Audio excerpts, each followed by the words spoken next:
Hej, hej! Przyjechałam założyć nawodnienie kropelkowe na mój żywopłot z buków, więc pomyślałam sobie, że to jest dobra okazja, żeby Wam trochę o nim poopowiadać. Zapraszam do oglądania.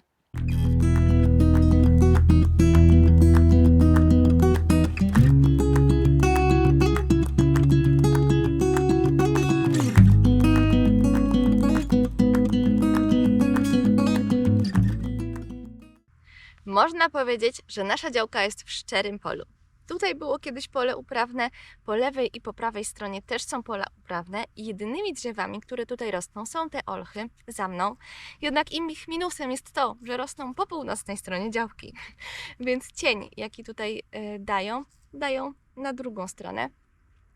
I tutaj niestety, ale na całej działce mamy patelnię, słońce praży niemiłosiernie i będziemy chcieli sadzić drzewa. Musimy się wstrzymać jeszcze do jesieni, więc na pewno na jesień będziemy sadzić drzewa. Natomiast pierwszymi drzewami, które wsadziliśmy na tą działkę, były buki. Zakładając tutaj warzywnik, wiedziałam, że będę musiała czymś osłonić go od wiatru, ponieważ jak to w polu, wiatry hulają w jedną i w drugą stronę, a warzywa tego nie lubią. Więc kiedy zobaczyłam, jak wygląda już dorosły żywopłot z buku, niewiele myśląc postanowiłam, że na naszej działce też będzie taki żywopłot. Zastanawiałam się jeszcze nad grabem, ponieważ buk i grab bardzo są do siebie podobne. Nawet mają zbliżony pokrój liścia.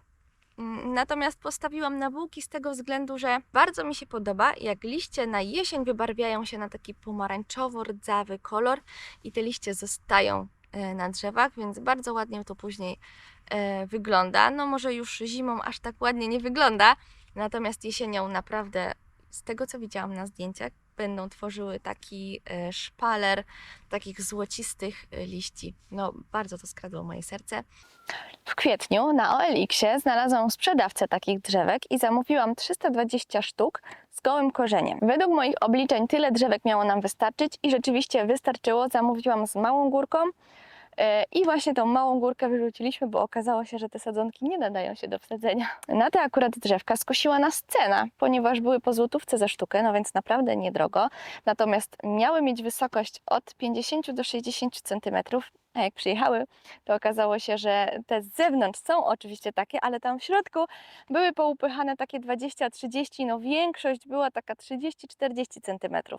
Więc no, nie dziwię się i nie obrażam się, ponieważ to była najtańsza cena, jaką znalazłam, więc już trudno. A też mniejsze drzewka teoretycznie łatwiej powinny się przyjąć. Ponieważ mamy wąską działkę, nie chciałam zabierać jej szerokości żywopłotem i chociaż taki zazwyczaj sadzi się w dwurzędzie, ja zdecydowałam, że posadzimy go w jednym rzędzie. Sprzedawca proponował właśnie te dwa rozwiązania i w tym jednorzędowym buki miały rosnąć co 20 cm. Tak też zrobiliśmy. Pas o szerokości 60 cm od siatki oczyściliśmy z chwastów, a po środku, aby wszystkie drzewa rosły równo, rozciągnęliśmy sznurek. Wszystkie drzewka na mniej więcej dobę przed planowanym wsadzeniem wkładałam w wodę po to, żeby mogły się dobrze napić. Żeby praca poszła nam sprawnie, bo 320 drzew to naprawdę dużo wsadzania, robiliśmy szpary szpadlem w ziemi i do każdej z takich szpar wsadzaliśmy drzewko, mocno je ugniatając. Tak jak już powiedziałam, drzewka rosną w rzędzie co 20 cm. Na wierzch posypałam je miksem mączki bazaltowym, wiórów rogowych i obornika granulowanego, żeby miały się czym zasilić, żeby miały dobry nawóz. Część buków, mówię część, bo niestety nie wszystkie, wyściółkowaliśmy kompostem po to, żeby gleba tak nie wysychała, żeby tak ograniczyć parowanie, no i też, żeby te składniki odżywcze z kompostu wsiąkały w ziemię, żeby te buki miały jeszcze lepszą ziemię do rośnięcia. Całe sadzenie robiliśmy naprawdę późno, jeśli chodzi o drzewka z gołym korzeniem i żywopłoty, bo pod koniec kwietnia i ostatnie drzewka nawet dosadzałam jeszcze na początku maja. I jak to się sprawdziło, już Wam pokazuję. Cała strona wschodnia żywopłotu wygląda najlepiej, ponieważ tutaj jest warzywnik, tutaj najbardziej chodziliśmy, podlewaliśmy i tutaj wsadziliśmy najładniejsze drzewka, więc one całkiem nieźle wyglądają, poza powiedzmy takimi niektórymi suszkami, które tutaj powypadały. Wypuściły liście, ale niestety później się nie przyjęły jednak. Pozostałe całkiem nieźle wyglądają. Niektóre mają nawet małe przyrosty, chociaż nie jest to nagminne, że tak powiem. Tutaj są nowe liście, a te wszystkie liście wypuściły zaraz po wsadzeniu na wiosnę. Tutaj kolejne suszki. I tam na końcu też jest dużo suchych roślin, ponieważ te były jakieś inne. Te tutaj sprzedawca 20 sztuk dał takich z liśćmi, więc podejrzewam, że to w ogóle nie były sadzonki z chłodni, bo te ewidentnie były trzymane w chłodni i one były naprawdę dobrej jakości. I wszystkie tutaj te wsadzone zaraz po włożeniu w ziemię puściły liście, natomiast te miały liście im opadły i uschły. No i tutaj ta końcówka dosyć kiepsko wygląda, chociaż no nie mogę powiedzieć, bo niektóre, tutaj nawet takie badylki, jakieś liście mają, ale to są takie wszystko mizerne, chore liście, niestety. I teraz północna strona, która wygląda już gorzej, ponieważ tutaj dużo więcej roślin wypadło. Też tak jak poprzednio puściły liście i z jakiegoś powodu uschły. Może z powodu braku wody też nie podlewaliśmy jakoś bardzo tego żywopłotu, natomiast często padał deszcz, więc nie wiem, może to jest właśnie też kwestia tego, te już były wsadzone też jeszcze później, więc już w ogóle pod koniec kwietnia. I to też może być przyczyna, że niestety, ale ten czas sadzenia jednak warto respektować i dlatego to się robi w marcu, a nie pod koniec kwietnia i w maju, bo naprawdę można zmarnować sobie dużo pracy, pieniędzy, no i drzew. Ale tutaj widzicie? Tutaj jest na przykład takie jedno drzewko, które uschło i ono wypuszcza listki, więc ja im jeszcze daję szansę. Ja je tutaj zostawiam, no nie będę ich wyrywać. Zaraz położę nawadnianie kropelkowe, to one też może dzięki temu będą miały jakieś szanse.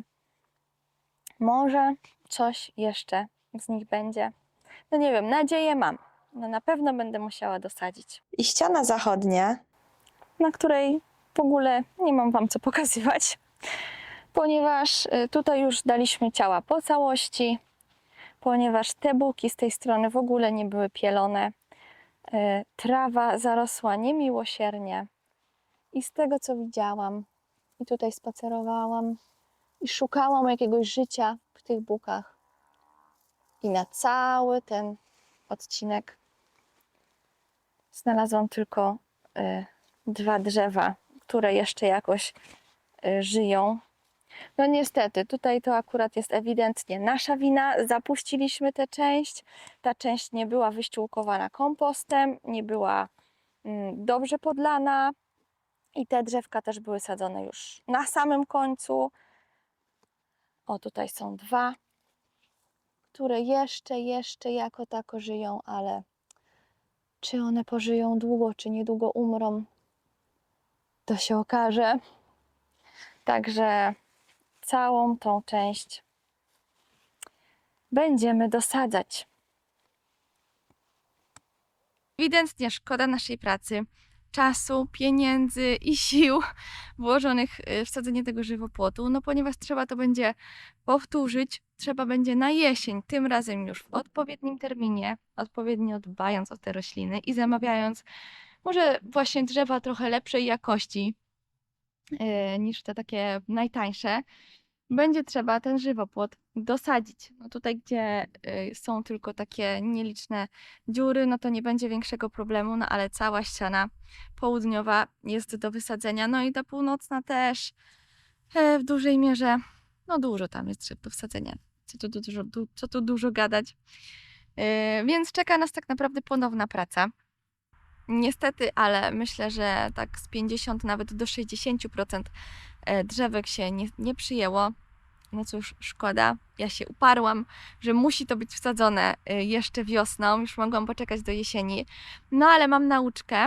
Też cieszę się, że chociaż ta strona wschodnia się przyjęła i będę o nią teraz mocno dbała, żeby te drzewka rosły jak najlepiej. I jak już dosadzimy na jesień te wszystkie drzewka, rozłożę nawadnianie kropelkowe, to kolejnym takim pielęgnacyjnym krokiem będzie ścięcie w przyszłym roku w czerwcu, czyli rok po posadzeniu w czerwcu, tych buków, które są tutaj posadzone, tak mniej więcej skrócenie ich o połowę wysokości. One wtedy będą miały szansę się rozkrzewić i od samego dołu będą się rozkrzewiać, dzięki temu ten żywopłot będzie taki bardziej gęsty.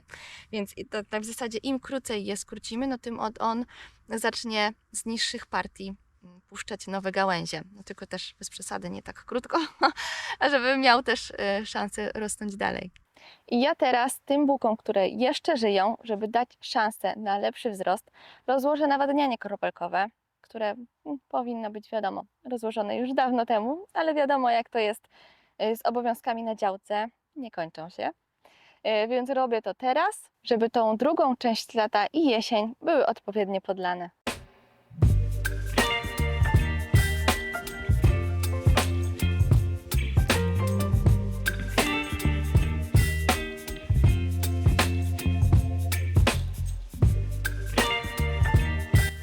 Tak mi się tu poskręcał ten wąż, że nie mogę go rozwiązać i muszę go przeciąć i złączyć. Baby, you give me ice and fire. You're giving me wind and rain. You're some kind of bird. Działa! I to już wszystko na dziś. Bardzo Wam dziękuję za poświęcony czas, za to, że oglądaliście ten odcinek. Zapraszam na kolejne, zasubskrybujcie mój kanał i do zobaczenia następnym razem.